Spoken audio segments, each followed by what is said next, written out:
Hello there and welcome to this video series on control systems. Over the past few videos, we have defined what we mean by Laplace transform. Laplace transform of a function f of t is obtained in two steps. Step 1, multiply it with e power minus st, and then step 2, integrate between limits 0 and infinity with respect to time dt. We have seen that time domain functions are represented by lowercase letters and Laplace transforms are denoted by corresponding uppercase letters. And we have derived Laplace transforms of several standard functions. After watching this video, you'll be able to specify a few properties of Laplace transforms and using these properties derive Laplace transforms of other functions. The idea is, instead of going to the integral again and deriving that integral by integrating between the limit 0 and infinity, if we use these properties, you can resort to some little shortcuts that will let you find the Laplace transforms of some functions very easily. This may appear slightly confusing to begin with because of the notations, but if you practice a few problems, why few? A lot of problems, it will become very easy for you. It will be your subconscious habit to derive Laplace transforms. With this, we'll try to look into the properties by beginning with the property linearity, which is very fundamental property. We'll state it as this. If you have two functions f1t and f2t, and let us say Laplace transform of this f1t is f1s, f2t is f2s, then a combination of these time domain functions will have the same combination of Laplace functions. That is, alpha f1 plus beta f2 will have the transform alpha f1s plus beta f2. This is a very fundamental property and you can explain its utilization. Let us say you have two functions f1t and f2t, and you know their Laplace transforms 1 over s and 1 over s square. Then 2f1 plus 3f2 will have a Laplace transform 2 capital F1 plus 3 capital F2, which is shown as here. When you have several terms in your time domain function, you can find the Laplace transform by finding the transforms of individual terms and combining them in the same combination.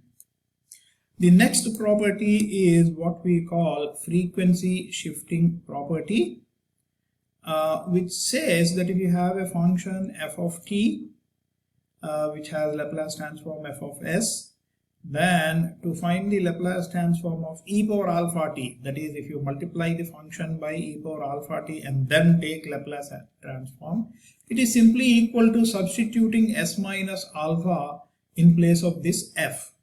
When alpha is the exponential coefficient e power alpha t, you have f of s minus alpha.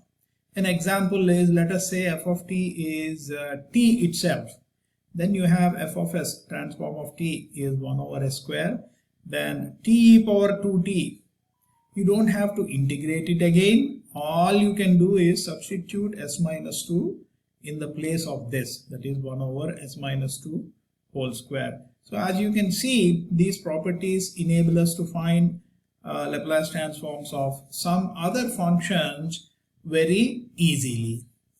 The next property is time scaling property, and you can state it as like this. If you have a function f of t whose Laplace transform is capital F of s, then Laplace transform of the function f of t divided by alpha is alpha times f alpha s. To give an example, let us say f of t is cos t. Then you have f of s is s by s square plus 1. You can easily derive it by integrating between limit 0 and infinity e power minus st cos t dt. For example, you want to find a Laplace transform of cos t by 2, that is, the alpha here is 2. Then one way is you can integrate it between the limits 0 and infinity e power minus st cos t by 2, or use this formula.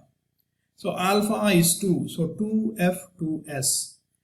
We know this 2 comes over here, and f of 2s is 2s over 2s whole square plus 1. So 4s by 4s square plus 1. This came in really nice and quick. The next property that we are going to see is multiplication with t. Okay, this says f of s is Laplace transform of f of t, then Laplace transform of t times f of t. You don't have to integrate again, integrate between 0 to infinity e power minus st multiplied by t of t and do all that. You can just differentiate with respect to s and put a negative sign, minus df over ds. We'll try to see this with an example. Let us say f of t is e power 2t, then we saw f of s is 1 over s minus 2, then Laplace transform of t e power 2t, simply you can do as minus df by ds, which is 1 over s minus 2 whole square. If you go back 2 slides, you can see this is in fact the case. The next property is that of integral. For example, you have a function f of t given and you know what is its Laplace transform. Then integral of that function between the limits 0 and t, if you want to find the Laplace transform of that, you can simply say 1 over s multiplied by this f of s. Let us see an example. Let us say f of t is sine t, and we know f of s is 1 over 1 plus s square. Then let us say you want to find what is the Laplace transform of 1 minus cos t. Again, one way to do that is integrate, that is integral between 0 and infinity e power minus st multiplied by this whole thing 1 minus cos st dt, and find out. The other is, notice that this 1 minus cos t is integral 0 to t sine lambda d lambda. You can evaluate this integral to see that this is indeed true. I missed the Laplace transform here, L, excuse me for that. Is 1 over s f of s, that is 1 over s into s square plus 1. Another important property that comes in very handy is that of differentiation. If you are given a function whose Laplace transform is known, then Laplace transform of the derivative of that function is fs minus f0. Okay, that is substituting f of 0 in place of f of t. Okay, as an example, let us say f of t is sine t. Then we know f of s is 1 over s square. Then f of cos t. Cos t is derivative of sine t. That you can do it as sfs minus f0. F of 0 is sine of 0 is 0. So s times fs is s by s square plus 1. When you try to find the Laplace transform of certain higher order systems, you will have second derivative and third derivative and nth derivative, so on. These you can find out very quickly. Laplace transforms of these you can find very quickly using these formulae. For example, if you have nth derivative, okay, it begins with Sn f of s, then corresponding terms have Sn minus 1, Sn minus 2, Sn minus 3 and so on. You write till the n s to the power of 0.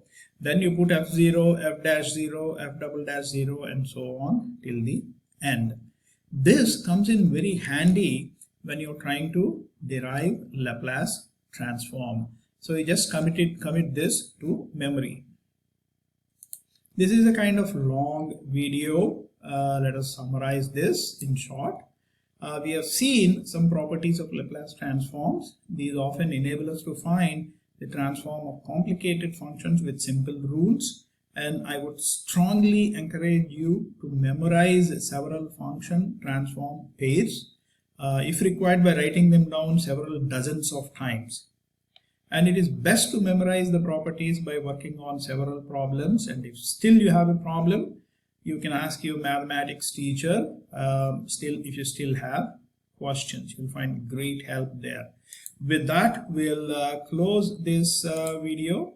I would encourage you to spend at least 1 hour on this video by writing down important points and working through all the examples on your own. That's all for now. Have a great day.